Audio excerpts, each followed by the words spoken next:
estamos chegando ao final do ano e precisamos fazer um balanço daquilo que aconteceu durante esse ano com a gente. E eu queria iniciar essa discussão exatamente pela última votação que tivemos ontem, essa lamentável votação do orçamento. O projeto mais importante da Câmara, aquele que dá direito a que você tenha recursos para todas as áreas sociais, recursos para a saúde, para a educação, para o transporte, meio ambiente, para a conservação, para a assistência social. E esse orçamento sempre, ele foi muito bem discutido nessa casa. Há oportunidade, essa casa nos dá, o Poder Legislativo nos dá a oportunidade da gente aprender muito. E o orçamento tem que aprender muito, tem que estudar muito. Eu participei sempre, achei muito interessante esse movimento de audiências públicas, porque a gente consegue receber os secretários e discutir com os secretários o que eles imaginam que eles vão ter para gastar no ano seguinte e como é que eles imaginam que vão gastar esses recursos que estão alocados para as suas secretarias. Mas tivemos uma grande dificuldade, que foi a própria Secretaria de Fazenda. Nós vimos que muitos problemas de várias pastas, por exemplo, eu queria citar especificamente a pasta da assistência social. A assistência social, ficou clara a colocação da vereadora Laura Carneiro, das dificuldades que ela encontrou, isso foi também uma característica de quase todos os secretários, imputar a responsabilidade dos maus serviços que nós temos hoje ao governo anterior, que é verdade, mas já temos um ano de governo, já precisamos de algum discurso um pouco diferente daquele que culpabilizava só o governo anterior. Na assistência social é um problema enorme, mas o que nós estamos vendo é que há um enorme problema, houve uma grande confusão, um grande discurso com uma maneira, e depois, quando se foi para a fria discussão do orçamento, se viu uma outra coisa. Nós estamos terminando, e aprovaram ontem, eu votei contrário, a nossa bancada, o pessoal votou contrário ao orçamento, exatamente por vários fatores, alguns mais graves do que outros. Nós não temos uma boa discussão do como é que vamos usar os recursos orçamentários em várias pastas. Nós entendemos que algumas pastas são melhores para explicar, os seus secretários tinham melhor didática para explicar o orçamento. Por exemplo, a saúde teve uma belíssima explicação, apesar de não concordarmos com uma série de coisas, mas foi uma belíssima a explicação que a Secretaria de Saúde trouxe um trabalho muito importante. E tem coisas que a gente não entende.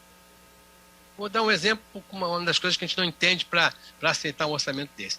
Eu estou aqui com um documento que foi apresentado na audiência pública da Secretaria de Saúde, lá atrás. Os gastos orçamentários para a PELOA 2022 estão programados para serem gastos com recursos humanos, pessoal e encargos, 1.629.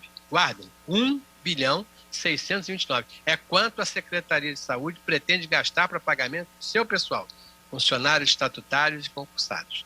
No ano anterior, que a gente critica tanto, o ano 2021, este ano que estamos agora, ano anterior à LOA de 22, os recursos para encargos especiais e pessoal eram de 1.663. Ou seja, este ano estão alocados menos recursos do que ano passado para pagar o pessoal da saúde. Como é que vai ser isso? Vai haver redução de salário? Como é que a Secretaria de Saúde promete 1.629, se ano passado gastou-se 1.021, está gastando 1.663 e em 22, 1.629. Não há uma explicação, você não pode concordar com uma coisa dessa. Mesmo entendendo, ou não concordando, mas entendendo, que a Secretaria de Saúde ela tem uma nova perspectiva para a contratação de pessoal. O atual governo mostra aqui claramente que abandonou por completo o funcionário público estatutário. Esse que foi tão agredido ontem, quando essa casa não quis de maneira nenhuma oferecer o reajuste de 10% pelo menos, esse funcionário público já entendeu que, na área da saúde, por exemplo, o pensamento da Secretaria de Saúde de contratação pessoal não é mais concurso nem funcionário estatutário, é terceirizado.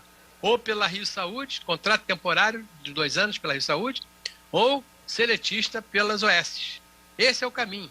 Hoje são 22 mil funcionários de OS, 14 mil de Rio Saúde, são 36 mil na saúde aí, contra 20 e poucos mil estatutários. Então, esse quadro mostra por que nós fomos tão críticos a esse orçamento.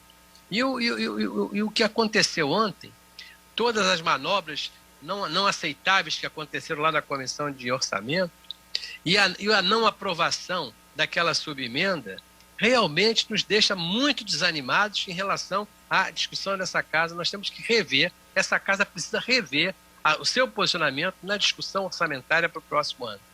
Fica muito triste para todos nós entendermos que foi uma decisão da casa. A maioria dos vereadores que votaram, o orçamento foi votado com 34 votos favoráveis contra 12 votos contrários.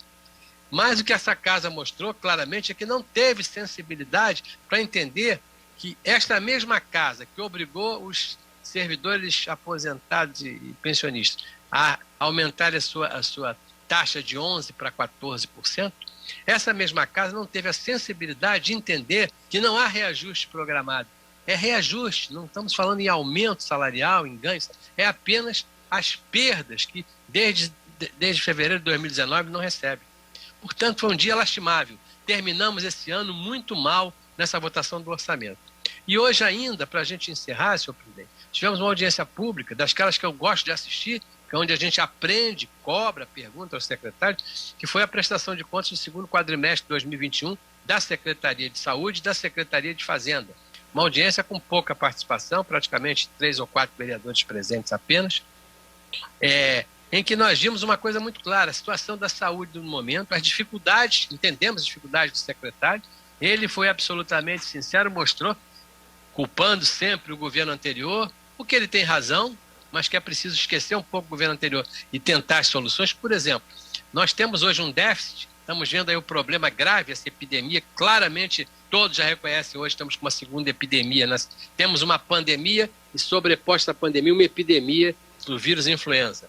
Uma situação muito grave, essa situação que vivemos hoje, com as unidades de saúde superlotadas. Por que estão superlotadas? Porque houve um aumento da procura, porque as pessoas se sentem mal porque querem um atendimento médico. E o que acontece hoje, senhores? A rede municipal tem uma carência muito grande de médicos na sua rede. Para você ter uma noção, só nas 14 UPAs tem hoje em torno de 450 médicos. Há uma necessidade de pelo menos 50 médicos hoje para repor aquelas perdas, principalmente nos finais de semana, sexta, sábado e domingo. A rede de hospitais de administração direta, Miguel Couto, Salgado Filho, Souza Guiar, Lourenço Jorge, Piedade, Rocha Faria, Hospital Jesus, precisam hoje, tem uma necessidade hoje de pelo menos 700 médicos para voltar a atender normalmente como atendiam antes da pandemia. Então, senhores, houve uma perda, o governo anterior demitiu 6 mil profissionais, já foram contratados 3.200, mas há uma necessidade enorme de agilização, e aí vem aquela história. A opção agora é contratar quem? Hoje, a prefeitura mandou que nós esqueçamos concurso público, esqueçamos funcionário de carreira. Hoje, quem vai trabalhar na saúde, infelizmente, na minha opinião, serão aqueles contratos temporários pela Rio Saúde e os contratos seletistas pelas OS.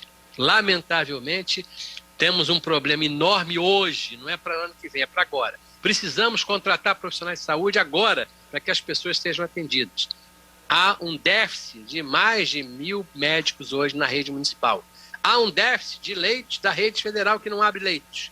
E há um déficit da rede estadual. Por isso, no momento em que mais precisamos, como o momento de agora, tivemos na pandemia essa luta e agora precisamos que a secretaria tenha agilidade para contratar esses profissionais, para enfrentar este problema, que é o problema da influenza. E espero, senhor presidente, que o prefeito Eduardo Paes tenha ouvido o secretário de saúde e entenda os problemas que a rede tem hoje. E que entenda que essa decisão de fazer queima de fogos, essa decisão de estimular a aglomeração, custará muito caro para a prefeitura, sem dúvida alguma, se ela persistir nessa decisão. Toda a responsabilidade do que acontecerá a partir do ano que vem com a população do Rio de Janeiro será daqueles que autorizarem as aglomerações no final do ano.